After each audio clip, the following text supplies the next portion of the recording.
Welcome to Noble Character Training. 품격 있는 성품 훈련에 오신 여러분들을 환영합니다. 하고 싶은 일을 찾아라. 그 일을 더 사랑하게 된다. 리더의 자격, 애플로 지구촌을 바꾸어 놓은 천재 스티브 잡스의 세 번째 이야기. 혁신은 성장의 열쇠. 나부터 혁신하라. 잡스는 혁신을 종교보다도 더 거룩한 덕목으로 삼았다. 혁신만이 지도자와 따라가는 사람들을 구분한다. 혁신은 경계와 한계가 없다. 혁신은 성장의 열쇠다. 사람들은 저마다 상상의 날개를 펴지만 그 한계를 벗어나기 어렵다. 자신이 가지고 있는 재능과 지혜, 능력과 기술을 최대한 발휘해서 다른 사람들을 제치고 앞서가려는 노력을 해야 한다는 것이다. 그렇다고 지나친 경쟁의식을 갖는다면 오히려 부작용을 일으킬 수 있다. 보다 높은 이상과 목표를 설정하고 그 목표를 향하여 성실하게 실천해 나아가고 작은 일에도 정성을 다하는 섬세함을 생활화할 때 품질은 좋아질 수 있다는 것을 늘 강조했다. 일을 사랑하라. 위대한 결과를 만들기 위해서는 자신이 하는 일을 정말 사랑해야 한다. 사랑할 수 있는 일을 아직 찾지 못했다면 계속 찾아봐야 한다. 하고 싶은 일을 찾으면 그 일에 열정이 생기고 그 일을 더욱 사랑하게 된다. 하고 싶은 일을 찾았을 때는 자연의 순리처럼 저절로 알게 된다는 것이다. 세상에는 아직 할 일들이 많다. 지금 내가 하는 일들이 너무 많고 크다고 떠들어대고 자랑한다면 남들이 손가락질하거나 반감을 일으킬 수 있다. 하지만 겸손한 자세로 더 좋은 세상을 만들기 위해서 묵묵히 노력한다면 그것은 세상을 위해서도 나를 위해서도 아주 보람되고 위대한 일이다. 잡스의 조언. 절대로 타협하지 말라. 초심을 잃지 말고 지켜라. 내가 아는 사람들 가운데 나처럼 1년 만에 2만 5천만 달러를 잃은 사람은 없을 것이다. 그러나 이 경험은 성격 향상에 상당한 기여를 했다. 실수 하나를 했다고 나는 나고자 라는 생각을 버려라. 성공한 사람 중에 큰 실수를 하지 않은 사람은 아무도 없다는 말이다. 성공한 사람들은 이런 실수를 통해서 더 많은 것을 배우고 다시 도전해서 그와 같은 실수를 되풀이하지 않고 더 큰 성공의 길로 들어섰다. 그들은 자신의 이런 실수를 하나의 경고로 받아들였다. 그래서 그 실수를 혼망적인 끝이라는 생각을 하지 않았다. 만약 실수를 전혀 하지 않는다면 그 사람은 인생을 가장 만족하고 행복스럽게 살고 있는 사람이 아니라고 할 수 있다. 우리는 드넓고 거대한 우주에 조그마한 변화를 주면서 살고 있다. 그런 변화의 주인공으로 우리는 존재한다. 그렇지 않으면 존재의 이유가 없다. 스티브 잡스는 회사에서 이렇게 강조했다. 항상 변화하라. 세상에서 나는 어떤 일을 하고 있는가? 무슨 중요한 일을 하고 사는가? 자신의 존재와 삶의 목적이 무엇인지 곰곰이 생각해보라. 주어진 시간은 아주 한정되어 있다. 그 해답은 부모나 선생님 또는 스님이나 신부들이 가르쳐주는 것이 아니다. 내 자신이 스스로 세상을 살아나가면서 느끼고 깨달아서 실천하고 이루어야 한다. 그 일이 성공을 거둘 때 어떤 위대한 업적이 나타날 것인가를 미리부터 생각할 필요는 없다. 오로지 열심히 최선을 다해 실행으로 옮겨간다면 놀라운 업적을 이룩할 수 있다. 절대로 다른 사람의 인생을 살아가면서 시간을 낭비하지 말라. 다른 사람들의 머리에서 나온 결과로 자신을 가두고 거짓된 삶을 살지 말라는 것을 강조했다. 다른 사람들의 목소리가 나의 목소리를 잠재우게 하지 말라. 가장 중요한 것은 용기를 가지고 나의 마음과 생각 그리고 판단에 따르는 사람이 되라는 것이다. 내가 무엇이 되어야 하는지를 정확하게 아는 것이 중요하다. 그 밖의 것은 그다지 중요하지 않다. 결코 다른 사람의 꿈속에서 사는 사람이 되지 말라. 다른 사람들의 간섭을 받지 않고 살아갈 권리가 있다는 것을 항상 기억하라. 자기 스스로를 위해서 살아갈 권리가 있다는 것을 절대로 잊지 말아야 한다는 것이다. 스티브 잡스는 인생을 70년 살고자 한다면 70번 변하라는 공자의 말을 즐겨 인용한다.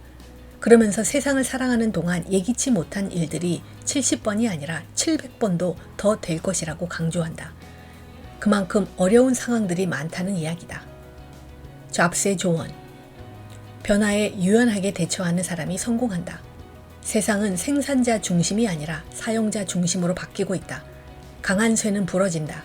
그러나 부드러운 쇠는 굽어지기는 해도 부러지지는 않는다.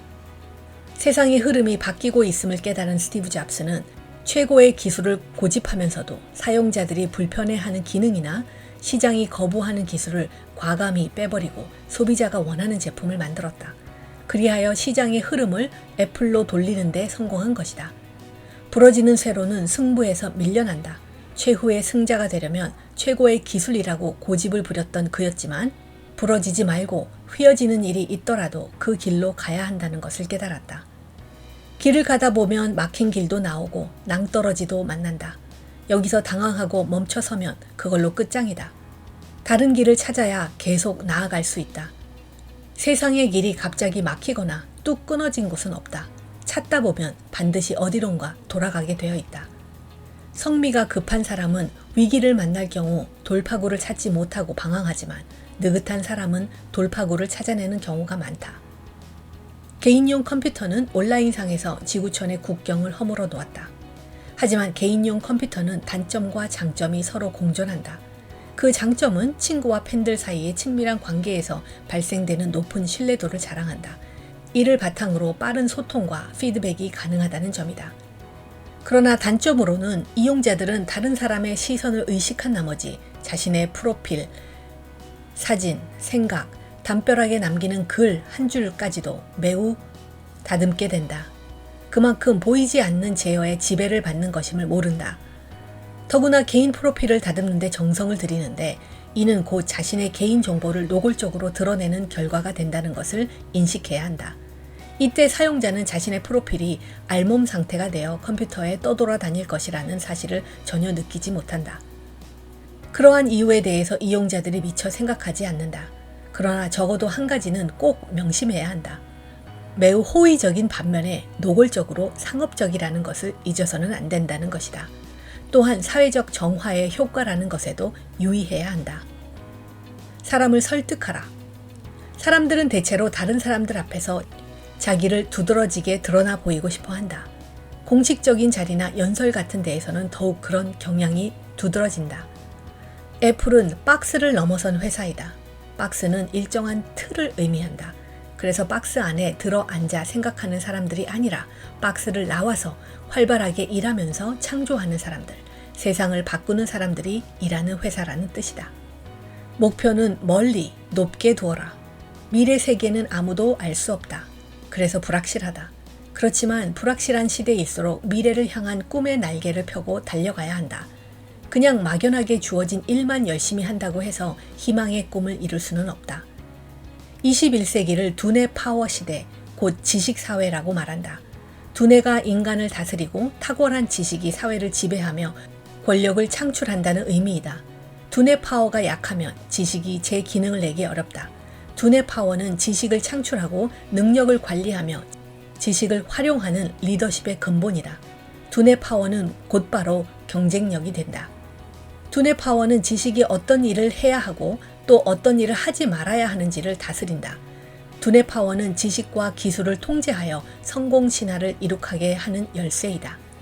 일을 함에 있어서 정확한 정보와 지식은 바로 성패의 요인이다. 특별한 지식이 있거나 특수한 기술을 가지고 있다는 것은 바로 성공 신화에 날개를 달아준다. 오늘날 지구촌 사회는 지식이 그 바탕을 이루는 사회이다. 때문에 새로운 지식이 전통적인 생산수단으로 꼽혀온 노동, 자본, 토지와 같은 수단에 따르는 것이 아니라 두뇌 파워에 달려있다. 두뇌를 어떻게 쓰느냐에 따라 성공신화가 창출된다. 따라서 성공신화의 바탕은 곧 두뇌이며 두뇌가 그 자원인 것이다. 지식이 새로운 방식으로 결합할 때 새로운 에너지가 생긴다.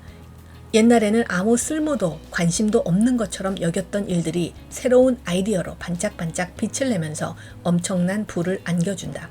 참신한 정보와 새로운 지식과 기술이 결합하려면 반드시 두뇌 파워에 의한 상상력과 창의력이 그 밑바탕을 이루어야 한다. 숨은 기부천사. 애플의 창업자인 스티브 잡스는 숨은 기부왕이었다는 사실이 뒤늦게 알려져 화제를 모았다. 그는 생전에 자선 활동에 인색했다는 비판을 받아왔다. 그런 평가와 달리 숨은 기부왕이었다는 주장이 영국에서 나온 것이다.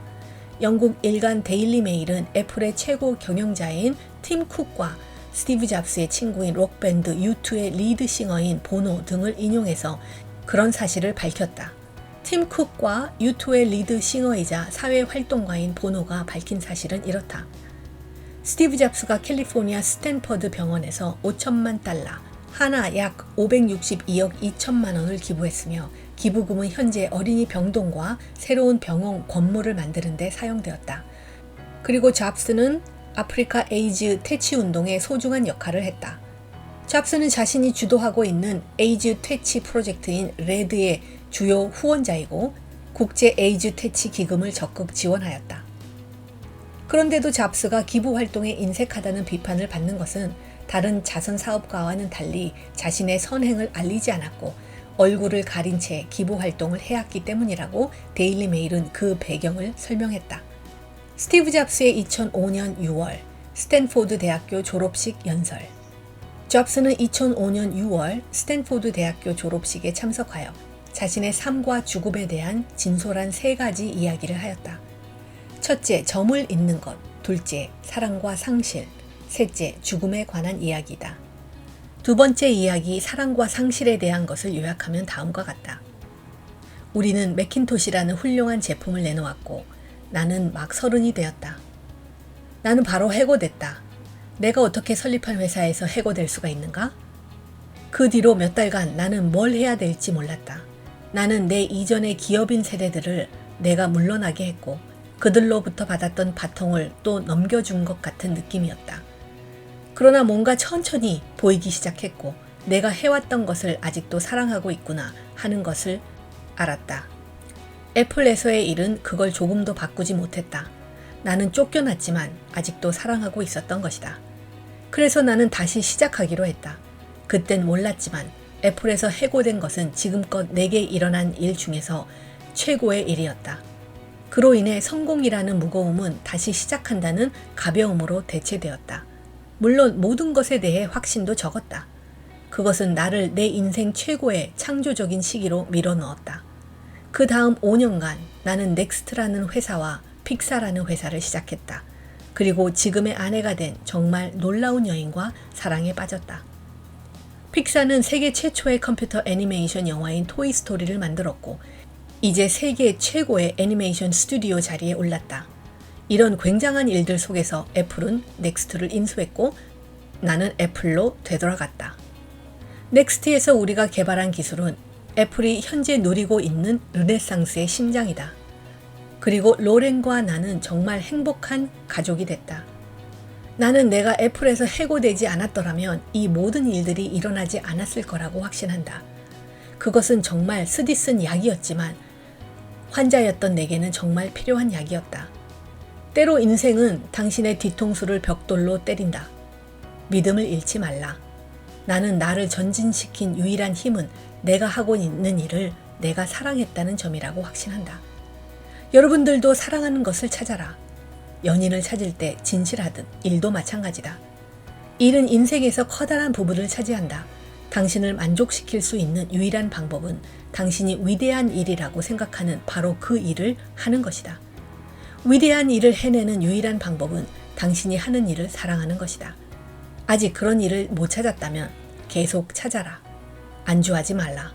그것을 찾았을 때 당신의 심장이 그것을 알게 될 것이다. 어떤 관계도 그렇지만 시간이 지날수록 더욱 좋아질 것이다. 그것을 발견할 때까지 계속 찾아라. 주저앉지 말라. 세 번째 이야기는 죽음에 관한 것이다. 17살 때 나는 이런 격언을 읽었다.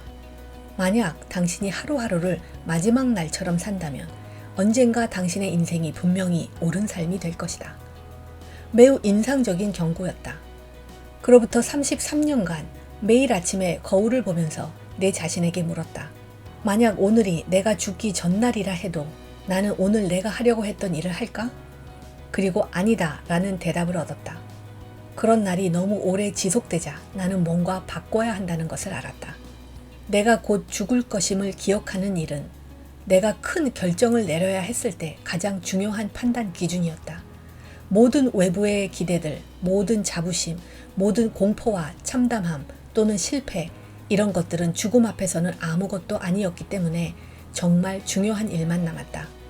내 생각에 죽는다는 것을 기억하는 것은 뭔가 잃을지 모른다는 생각의 덫을 피하기 위한 가장 좋은 방법이다. 시간은 제한되어 있다. 남의 인생을 사느라 시간을 낭비하지 말라. 다른 사람들이 생각해낸 결과에 얽매여 사는 도그마에 갇혀 있지 말라. 다른 사람의 의견이 여러분 내부의 목소리를 잠식하도록 놔두지 말라. 가장 중요한 것은 자신의 가슴과 직관을 따르는 용기를 가지는 것이다. 가슴과 직관은 여러분이 진실로 무엇이 되고 싶은지를 이미 알고 있다. 나머지 모든 것은 부차적이다. 늘 갈망하고 우직하게 나아가라. Stay hungry, stay foolish. 김성진의 리더의 자격, 애플로 지구촌을 바꾸어 놓은 천재 스티브 잡스를 마칩니다. 함께 해주셔서 감사를 드립니다.